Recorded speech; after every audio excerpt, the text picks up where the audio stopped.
Assalamualaikum warahmatullahi wabarakatuh. Nama saya Nabila Syari, saya dari kelas 1 KPID ingin menjelaskan tentang klasifikasi hadis ditinjau dari bentuk, sumber, dan ketidakadaannya. Nah, kalau ditinjau dari aspek bentuknya, ada hadis qauli. Artinya ucapan. Apa sih maksudnya ucapan? Maksudnya adalah seluruh ucapan Rasulullah SAW itu dijadikan dalil dari hadis qauli.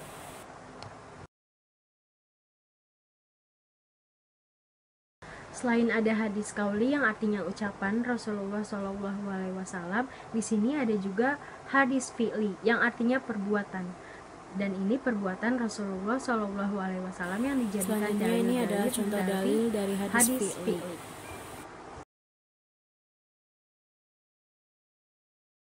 Yang ketiga ada hadis takriri yang artinya ketetapan atau persetujuan. Apa sih maksudnya? Maksudnya adalah persetujuan dari Rasulullah SAW. Dan ini adalah contoh dalil dari hadis takriri.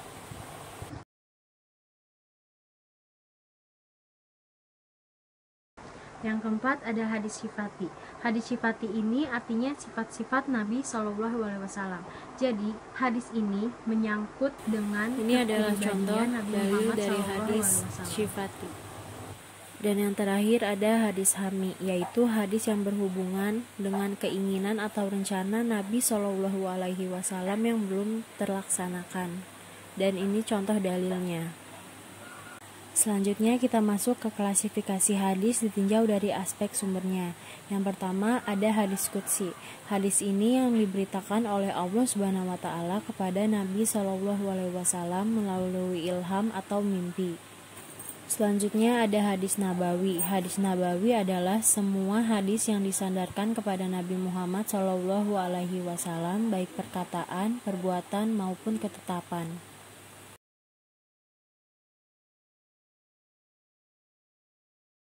Dan kalau hadis nabawi ditinjau dari sumbernya, ada hadis marfu yang artinya disandarkan kepada Nabi SAW. Yang kedua ada hadis mauquf yang artinya disandarkan kepada sahabat Nabi. Dan ada hadis maftu yang artinya disandarkan kepada dan saya akan memberikan contoh Nabi dari hadis marfu. Diriwayatkan dari Abdullah bin Amr, dia berkata, Rasulullah SAW bersabda, orang-orang yang memiliki kasih sayang akan disayangi oleh Ar-Rahman atau Allah. Berkasih sayanglah terhadap yang ada di bumi, niscaya yang di langit akan menyayangimu. Hadis riwayat At-Tirmizi. Dan ini adalah contoh dari hadis mauquf. Diriwayatkan dari Abdullah bin Mas'ud, dia berkata, sederhana dalam sunnah itu lebih baik daripada bersungguh-sungguh dalam kebid'ahan. Dan ini adalah contoh dari hadis mauquf. Jika tidak disandarkan ke masa Nabi SAW, maka hukumnya mauquf menurut jumhur. Misalnya perkataan Jabir, dulu jika kami naik, kami bertakbir, dan jika turun, kami bertasbih. Hadis riwayat Al-Bukhari.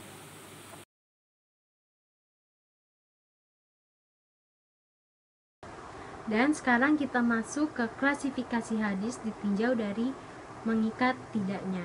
Yang pertama ada khususiyah, yang artinya khusus bagi pribadi Nabi SAW yang tidak boleh ditiru oleh umatnya. Yang kedua ada risalah, yang artinya syariat untuk diamalkan oleh Nabi SAW. Dan yang ketiga ada ghairu risalah, yang artinya berikut bukan adalah bersifat contohnya. syariat. Yang pertama contoh hadis khususiyah tentang beristri lebih dari 4. Dari Qais bin Al-Harits radhiyallahu anhu. Dia berkata, saya masuk Islam, sedang saya telah memiliki istri 8. Lantas saya menghadap Nabi Muhammad SAW menanyakan ihwal masalah ini dan beliau bersabda, belilah dari mereka berempat. Hadis riwayat Abu Dawud. Selanjutnya ada hadis risalah atau tasyriyah. Hadis risalah adalah hadis yang disampaikan Nabi SAW dalam posisinya sebagai Rasul, sehingga wajib ditaati, seperti hadis tentang berita-berita gaib, syariat-syariat Allah Subhanahu wa taala, dan ketentuan-ketentuan ibadah. Sifat dari hadis risalah ini adalah tetap atau tidak berubah-ubah. Dan yang terakhir, contoh dari hadis Ghairur Risalah tentang ilmu pengobatan. Dari sahabat saat mengisahkan, pada suatu hari aku menderita sakit, kemudian Rasulullah SAW menjengukku.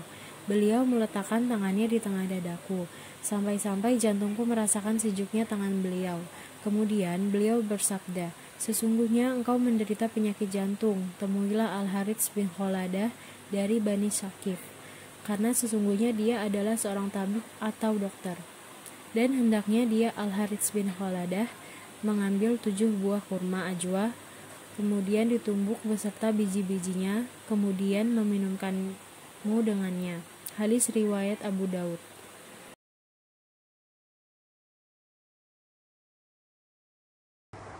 Sekian penjelasan dari saya, kurang lebihnya mohon maaf. Jika bermanfaat, jangan lupa di like, komen, dan subscribe. Assalamualaikum warahmatullahi wabarakatuh.